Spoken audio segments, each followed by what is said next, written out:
Welcome to spider posting. ఈరోజు కార్యక్రమంలో మనం చర్చించబోయే అంశం Congress party chief YS Sharmila గారు చేసినటువంటి వ్యాఖ్యల గురించి. ఆవిడ ఆంధ్రప్రదేశ్ రాష్ట్ర ఉప ముఖ్యమంత్రి పవన్ కళ్యాణ్ గారి మీద కొన్ని వ్యాఖ్యలు చేశారు. ఆ వ్యాఖ్యలు ఏంటి అని అంటే, పవన్ కళ్యాణ్ గారి భాష, అదేవిధంగా వారు వేసుకున్న వస్త్రధారణ చూసి మైనారిటీ ప్రజలు అభద్రతా భావానికి వెళ్తున్నారు. అదేవిధంగా ఆ భాషా వేషం త్వరగా మార్చుకోవాలని, ఒక బాధ్యతాయుతమైన పోస్టులో ఉండి ఇలాంటి వేషం వేయకూడదని చెప్పి ఆమె ఒక వ్యాఖ్యలు చేశారు.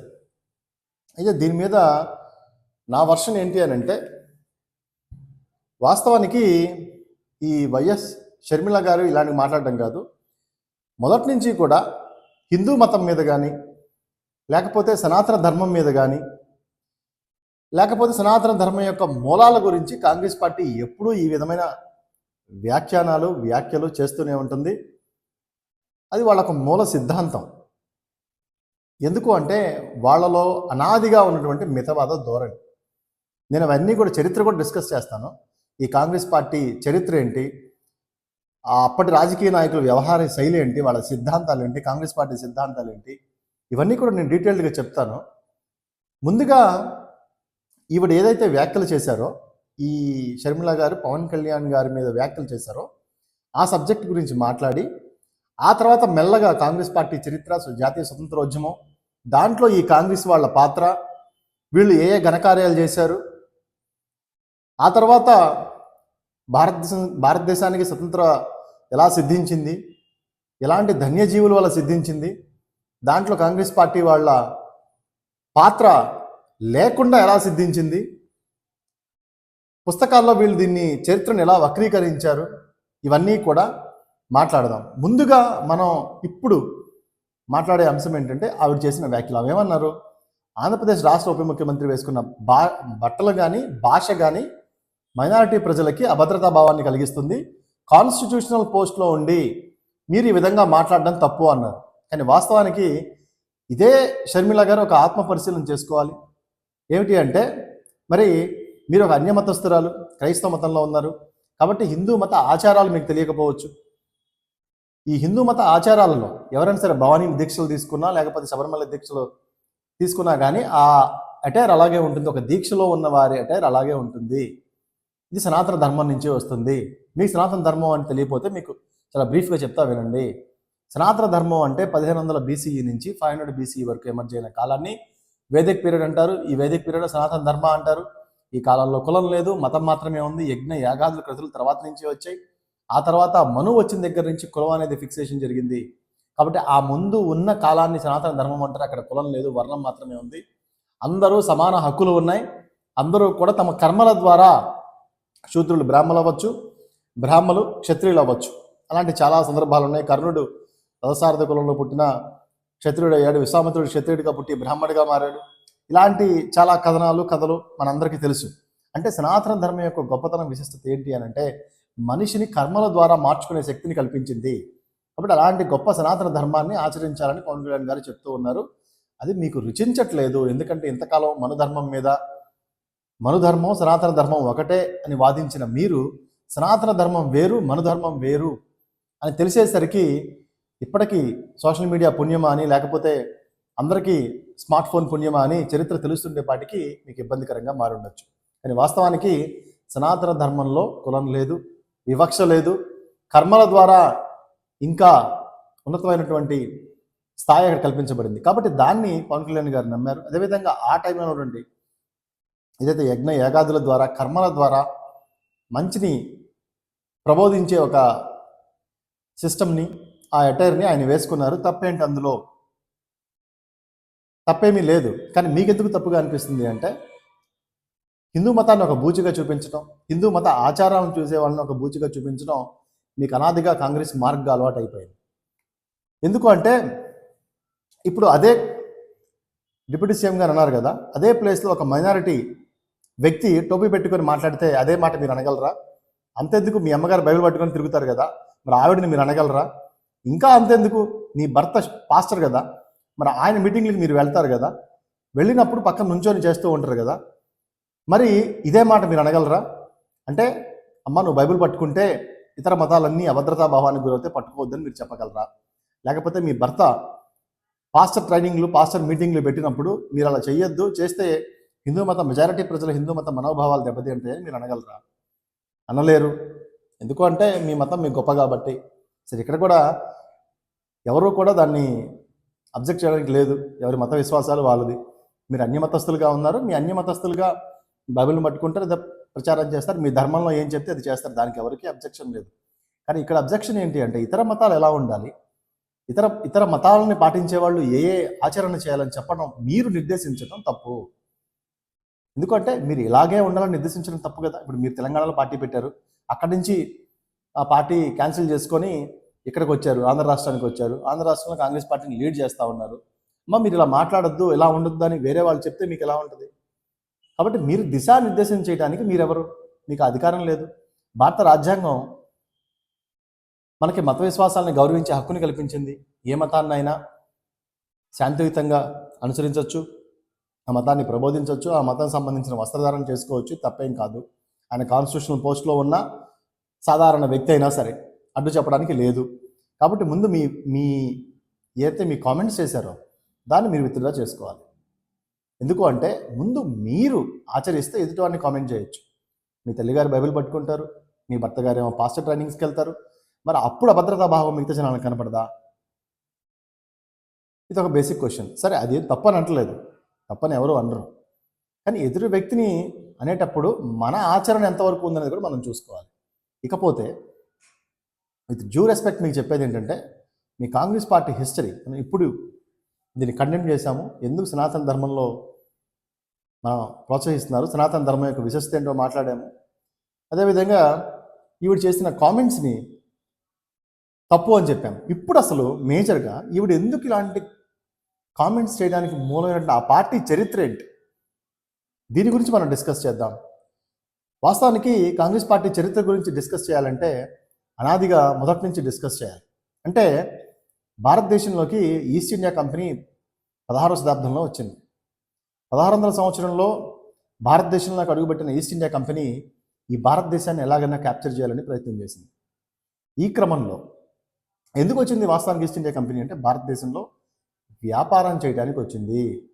ఫర్ ట్రేడింగ్ బాడీ, వ్యాపారం చేయడానికి భారతదేశానికి వచ్చింది. కానీ వాస్తవానికి అది వ్యాపారం చేయడానికి రాలా. ఈ భారతదేశాన్ని తన కబంధ హస్తాల్లో పట్టి పీడించాలి, ఇక్కడ సంపదను తరలించాలి అని చెప్పి వచ్చింది.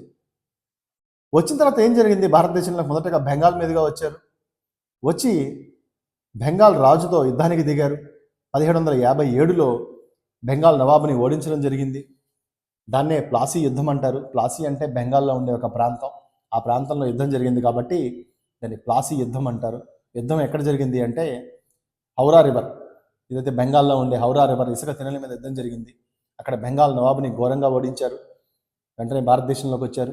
ఆ తర్వాత 1764లో మరొక యుద్ధం జరిగింది, దాన్ని బాక్సార్ యుద్ధం అంటారు. ప్లాసీ యుద్ధంలోనేమో బెంగాల్ నవాబుని ఓడించారు 1757లో. ఆ తర్వాత 1764లో బాక్సార్ యుద్ధంలో మొఘల్స్ని ఘోరంగా ఓడించారు. ఫ్రెంచ్ వారు మొఘల్స్ కలిసి బ్రిటిష్ ఈస్ట్ ఇండియా కంపెనీతో యుద్ధం చేస్తే ఈస్ట్ ఇండియా కంపెనీ వాళ్ళని సమూలంగా నాశనం చేసి బ్రిటిష్ రాజ్యాన్ని సుస్థిరం చేసింది. సో అక్కడ నుంచి వాళ్ళు ఈస్ట్ ఇండియా కంపెనీ తమ కార్యకలాపాలను యథేచ్ఛగా కొనసాగిస్తూ ఉంది. ఆ తర్వాత 1857లో మొదటిసారిగా సిపాయిల తిరుగుబాటు జరిగింది. ఎందుకు అంటే సైనికులు వాడే క్యాటరిడ్జ్లో పంది కొవ్వు, ఆవు కొవ్వు కలుపుతున్నారని చెప్పి మొదటి సిపాయిల తిరుగుబాటు, సిపాయి మిటినీ అంటారు, అది జరిగింది 1857లో. దీన్నే మొదటి స్వతంత్రోద్యమం కూడా అంటారు. ఆ తర్వాత 1857 తర్వాత ఎప్పుడైతే స్వతంత్రోద్యమ కాంక్ష రగులుతుంది అన్నప్పుడు ఈస్ట్ ఇండియా కంపెనీ భారతీయులను ఇంకా అణిచివేయడం స్టార్ట్ చేసింది. అణిచివేయడమే కాకుండా ఎక్కడ దొరికితే అక్కడ భారతీయులను హింసించడం మొదలుపెట్టింది. అప్పుడు 1885లో ఎప్పుడైతే ఈ కాంగ్రెస్ పార్టీ స్థాపన జరిగింది, ఏవో హ్యూమ్ నాయకత్వం, దాదాబాయి నవరోజీ, సురేంద్రనాథ్ బెనర్జీ, గోపాలకృష్ణ గోఖలే వీళ్ళందరి సారథ్యంలో 1885లో కాంగ్రెస్ పార్టీని స్థాపించడం జరిగింది. కాంగ్రెస్ పార్టీ యొక్క ముఖ్య ఉద్దేశం ఏంటంటే మోడరేట్ టెండెన్సీ, అంటే మితవాదులు. వాళ్ళు ఎక్కడా కూడా పూర్తిగా స్వతంత్రాన్ని కోరుకోలేదు. మీరు చరిత్ర తిరగేయండి. బ్రిటిష్ పాలన ఉండాలి, కానీ ప్రే అండ్ పిటిషన్, మా వినతులు స్వీకరించండి, మా సమస్యలు పరిష్కరించండి, మీరే మా ప్రభువులు అని చెప్పింది కాంగ్రెస్ పార్టీ. 1885 నుంచి వాళ్ళ చరిత్ర తీస్తే ఎక్కడా కూడా పూర్తి స్వరాజ్యం కావాలని కోరుకోలేదు కాంగ్రెస్ పార్టీ. దీంతో విసుగు చెందిన ఎక్స్ట్రీమిస్టులు ఎవరైతే ఉన్నారో లాల్ బాల్ పాల్, వారు బయటకు వచ్చి 1907లో సూరత్ సెషన్లో మొదటిసారిగా బయటకు వచ్చి, లేదు ఈ కాంగ్రెస్ పార్టీ నినాదం ఏదైనా తప్పు, వాళ్ళు పూర్తి స్వరాజ్యాన్ని అడగట్లేదు అని చెప్పి ఈ లాల్ బాల్ పాల్, లజపత్ రాయ్, బిపిన్ చంద్రపాల్,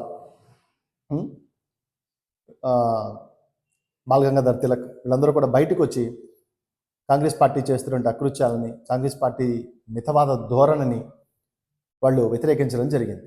ఇంకా అంతకంటే ముందు 1905లో బెంగాల్ విభజన జరిగింది. ఆ బెంగాల్ విభజనలో హిందువుల్ని ముస్లింలుగా బ్రిటిష్ వాళ్ళు వేరు చేస్తే లజపత్ రాయ్ పెద్ద ఎత్తున పోరాటం చేశాడు. ఆ క్రమంలో ఆయన లాఠీ చార్జ్లో ఆయన చనిపోవడం, తర్వాత భగత్ సింగ్ దాని ప్రతీకారంగా పార్లమెంట్లో బాంబులు వేయడం, ఇదంతా స్టోరీ తెలుసు. ఇక ఆ తర్వాత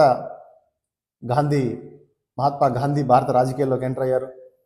ఆ తర్వాత నాన్ కోఆపరేషన్, ఉప్పు పన్నుకు వ్యతిరేకంగా ఉప్పు దండి మార్చ్, క్విట్ ఇండియా, ఆ తర్వాత ముస్లింలకి సపరేట్ స్టేట్ కావాలి అని చెప్పి మహమ్మద్ అలీ జిన్నా నేతృత్వంలో పాకిస్తాన్ని క్రియేట్ చేసుకోవడం జరిగింది. ఆ తర్వాత స్వతంత్రం వచ్చింది. ఈ చరిత్ర అంతా మనకు తెలుసు. ఇక్కడ ఈ చరిత్ర యొక్క ముఖ్య ఉద్దేశం నేను చెప్పేది ఏంటి అంటే, ఈ కాంగ్రెస్ పార్టీ చేసినటువంటి పరిస్థితి, కాంగ్రెస్ పార్టీ ఎప్పుడు కూడా స్వతంత్రాన్ని పూర్తిగా కోరుకోలేదు. దాని నుంచి విడిపోయిన వాళ్ళు మాత్రం స్వతంత్రాన్ని కోరుకున్నారు. లాల్ బాల్ పాల్, ఈ మితవాద ధోరణిలో ఉండే కాంగ్రెస్ పార్టీ ఎప్పుడు కూడా బ్రిటిష్ పాలనను అంగీకరించింది, బ్రిటిష్ మోచేతి నీళ్లు తాగింది. ఇక అది చరిత్ర. కాబట్టి మీరు గుర్తుపెట్టుకోండి, కాంగ్రెస్ పార్టీ యొక్క చరిత్ర ఏంటి అని అంటే, ఈ భారతదేశానికి పూర్తి స్వతంత్రాన్ని ఎప్పుడు కోరుకోలేదు. ఆ తర్వాత మనకి గతంలో ఏం జరిగింది, 1975లో ఎమర్జెన్సీ విధించారు. ఎవరు? ఇందిరాగాంధీ. 1971 ఎలక్షన్స్కి వెళ్ళారు. ఎలక్షన్స్కి వెళ్ళిన తర్వాత ఎలక్షన్స్లో విజయం సాధించింది. దాన్ని అలహాబాద్ హైకోర్టు తప్పుపడితే వెంటనే 1975లో ఆవిడ ఎమర్జెన్సీ పెట్టేసింది. భారతదేశ చరిత్రలో మొట్టమొదటిసారిగా ఎమర్జెన్సీని విధించినటువంటి చరిత్ర ఈ కాంగ్రెస్ పార్టీకి ఉంది.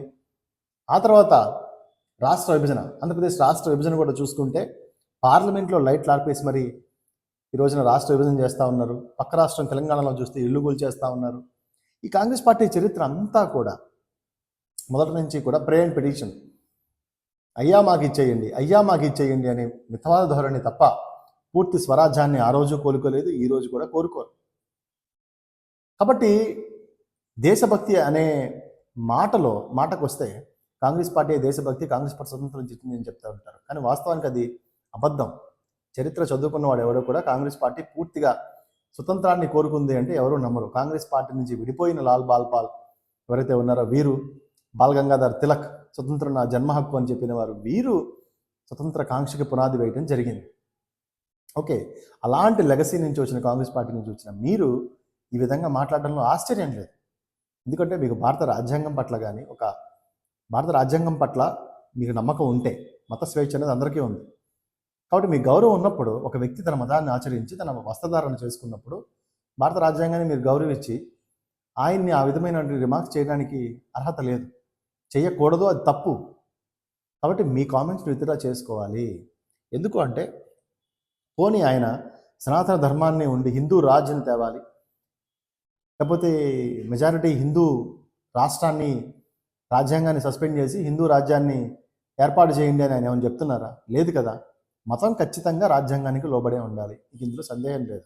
ఎందుకంటే అది క్రైస్తవ మతమైన, ముస్లిం మతమైన, హిందూ మతమైన రాజ్యాంగానికి పరిధికి లోబడి ఉంటేనే, ఆ సెక్యులర్ ప్రిన్సిపల్కి లోబడి ఉంటేనే ఖచ్చితంగా ఆ దేశం బాగుంటుంది. అలా కాని మత రాజ్యాలన్నీ కూడా నాశనం అయిపోయినాయి. అది నేను బలంగా నమ్ముతాను. మీరు చూడండి, పాకిస్తాన్ కానీ, బంగ్లాదేశ్ కానీ, లెబనాన్, ఇరాన్, ఇరాక్, సిరియా ఏదైనా చూసుకోండి, మత రాజ్యంగా ప్రకటించుకున్న ఏ దేశం కూడా శాంతియుతంగా లేదు. ప్రజాస్వామ్యాన్ని నమ్మి భారత రాజ్యాంగాన్ని కానీ, లేకపోతే ఇతర డెమోక్రసీ ఏ దేశమైనా అవనివ్వండి, డెమోక్రసీని నమ్ముకున్న దేశం మాత్రమే బాగుంది. డెమోక్రసీని కాదన్న దేశాలు ఏవి కూడా నాశనం అయిపోయినాయి. కాబట్టి ఇక్కడ హిందూ మతాన్ని, హిందూ మత స్థాపన చేయమని ఎవరు కోరట్ల. ఆయన కూడా కోరట్ల. సనాతన ధర్మం కోసం పోరాడతానని చెప్పారు. సనాతన ధర్మంలో మంచి ఉంది, కులం లేదు, వర్ణం ఉంది, వర్ణం కూడా క్రియలను బట్టి మార్చుకోవచ్చు అని చెప్పారు. కాబట్టి ఆయన చేస్తున్న ఒక మంచి వాదనని సపోర్ట్ చేయండి వీలుంటే. అంతేగాని ఆయన వేసుకున్న బట్టల్ని, హావభావాలని మీరు అదే ఒక మైనారిటీ టోపీ పెట్టుకుంటే అనగలరా? పోనీ ఒక క్రైస్తవుడు బైబిల్ పెట్టుకుంటే అనగలరా? ఎందుకంటున్నారు మీరు? అంటే హిందువులు అంటే చులకనేనా? ఊగిపోతున్నారు అంటున్నారు. మీకు ఏ స్థాయి ఉందని మాట్లాడుతున్నారు? మీకు అన్యమతస్తురాలు కదా. మీకు అన్యమతంలో ఉండి ఇతరులను ఎలా అంత ఈజీగా కామెంట్ చేసేస్తారు? వారి ఆచారాలు మీకు తెలియవు కదా.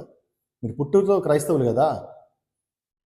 మీరు పుట్టిన దగ్గర నుంచి క్రైస్తవ్యంలో ఉన్నారు కదా. మీకు హిందూ మతంలో ఎలాంటి ఆచారాలు ఉంటాయో మీకు తెలియదు కదా. యజ్ఞ యాగాదులు ఎలా ఉంటాయో తెలియదు కదా.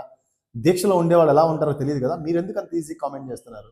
కాబట్టి మీ కాంగ్రెస్ పార్టీ చరిత్ర మొదటి నుంచి కూడా మితవాద ధోరణిలో ఉండటం, లేకపోతే సబ్మిసివ్గా ప్రే అండ్ పిటిషన్ మోడల్లో ఉండటం, ఇంతే తప్ప పూర్తి హక్కుల కోసము ఒక కమిటెడ్ సిద్ధాంతంతోనో మీ కాంగ్రెస్ పార్టీ లేదు. అలాంటి పార్టీలో మీరుండి మీ నుంచి కమిటెడ్గా మాటలు కానీ రెస్పెక్టబుల్ పదాలు కానీ మేము ఆశించలేము. అది వాస్తవం. ఎందుకంటే ఈ ఆంధ్రప్రదేశ్ రాష్ట్రానికి కాంగ్రెస్ పార్టీ చేసిన ద్రోహం అంతా ఇంత కాదు. విభజన హామీలు లేవు. రాష్ట్రాన్ని విడదీసేటప్పుడు ఏ పద్ధతిలో విడదీస్తారో చెప్పలేదు.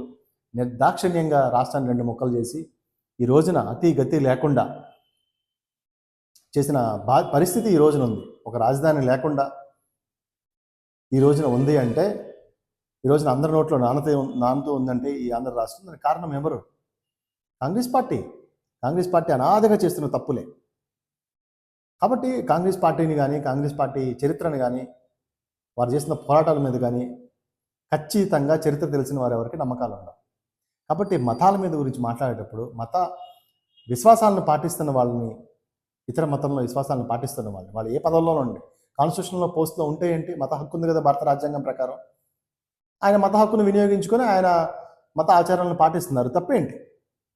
మీరు ఎలా కాదంటారు? భారత రాజ్యాంగం ఇచ్చిన హక్కు కదా. మీరు ఎలా కాదంటారు? మరి మీరు ప్రేయర్లకు వెళ్తున్నారు, మీ భర్త మీటింగ్స్ పెడుతున్నప్పుడు ప్రేయర్లకు వెళ్తున్నారు. అది మీకు ఎవరు ఇచ్చారు? రాజ్యాంగం ఇచ్చింది హక్కు. మీ మదర్ బైబిల్ పట్టుకొని వస్తారు, అది ఎవరికి ఇచ్చింది హక్కు? భారత రాజ్యాంగం ఇచ్చింది. మరి మీరు ఏ విధంగా ఒక వ్యక్తిని ఇలాగా చాలా ఈజీగా అనేస్తున్నారు? అతను సనాతన ధర్మం ఒక వైరస్ లాంటిదని చెప్తున్నాడు. మనువాదం ఒక వైరస్ అన్నా ఒక నమ్మశక్యంగా ఉంది. మనువాదం టైం పీరియడ్ వేరు, సనాతన ధర్మ టైం పీరియడ్ వేరు. కనీసం ఆ స్థితి లేదు.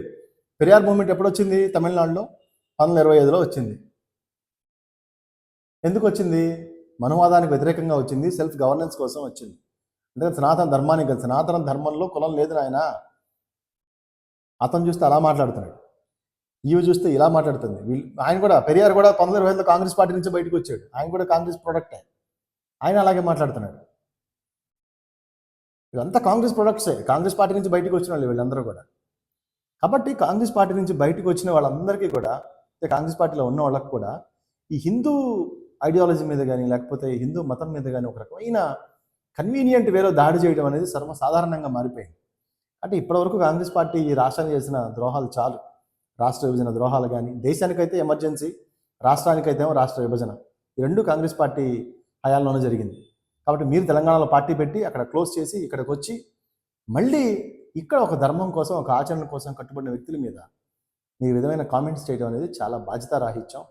భారత రాజ్యాంగం ప్రకారం కాన్స్టిట్యూషనల్ పోస్ట్లో ఉన్న సాధారణ వ్యక్తి అయినా తన మత విశ్వాసాలను స్వేచ్ఛగా వినియోగించుకోవచ్చు. అది కాదు అనే హక్కు ఎవరికీ లేదు. మీకు అసలు లేదు. మీరు అన్యమతస్తులుగా మీకు అసలు లేదు. కాబట్టి వీలైతే, మీరు క్రైస్తవులు కాబట్టి వీలైతే గౌరవించండి. అంతేగాని నీ భాష అలా ఉంది, నీ వేషధారణ అలా ఉంది, ఇతరులు భయపడతారు. ఎందుకు భయపడతారు? మాల వేసుకున్న ప్రతి వాళ్ళు అలాగే ఉంటారు. అది మీకు తెలియదేమో, తెలుసుకోండి. కాబట్టి ఇలాంటి చీప్ కామెంట్స్ చేసి మీ స్థాయి తగ్గించుకోవద్దు. ఇప్పటికే మీ కాంగ్రెస్ పార్టీని ఖచ్చితంగా ఆంధ్రప్రదేశ్ రాష్ట్ర ప్రజలు ఎక్కడా కూడా క్షమించరు. అది మీరు గుర్తుపెట్టుకోండి. మీరు పోటీ చేస్తే కనీసం డిపాజిట్ కూడా రాలా. అది మీ తప్పు కాదు, కాంగ్రెస్ పార్టీ తప్పు. మీరు ఇండిపెండెంట్గా పోటీ చేస్తుంటే ఖచ్చితంగా చాలా మంచిగా వచ్చేదేమో. కాబట్టి మీరు కాంగ్రెస్ టైప్ స్టేట్మెంట్స్ దయచేసి ఇవ్వకండి. ఇతర మతస్థుల అభిప్రాయాలని, వాళ్ళ అభిమతాలని గౌరవించాలని కోరుకుంటూ వీడియో కంక్లూడ్ చేస్తూ ఉన్నాను. సో ఓవరాల్గా మనం ఆవిడ చేసిన కామెంట్స్ని ఖండిస్తూనే చాలా గౌరవప్రదమైన భాషతో మనం మాట్లాడుతూ ఉన్నాం. రెండోది, కాంగ్రెస్ పార్టీ హిస్టరీ, ఇండిపెండెన్స్ కంటే ముందు హిస్టరీ నుంచి డిస్కస్ చేసాం. సో ఇవన్నీ కూడా మనం ఇంటలెక్చువల్ డిబేట్లో భాగంగా చేస్తుంది తప్ప ఒకరిని విమర్శిస్తూనో లేకపోతే నీచమైన భాషను ఉపయోగించో పదజాలను ఉపయోగించో నేనైతే కామెంట్స్ చేయలేను. సో ఇక్కడంతా కూడా కేవలం ఇంటలెక్చువల్ డిస్కషన్ విత్ డ్యూ రెస్పెక్ట్తో మాత్రమే నా ప్రోగ్రామ్ ఉంటుంది. సో ఇది ఈరోజు వీడియో. మరొక మంచి వీడియోతో కంక్లూడ్ చేస్తూ షర్మిల గారికి దయచేసి మీ ఆలోచనని మార్చుకోవాలని కోరుకుంటూ మరొక మంచి వీడియోతో రేపు కలుద్దాం. అంతవరకు సెలవు. నమస్కారం. Thank you.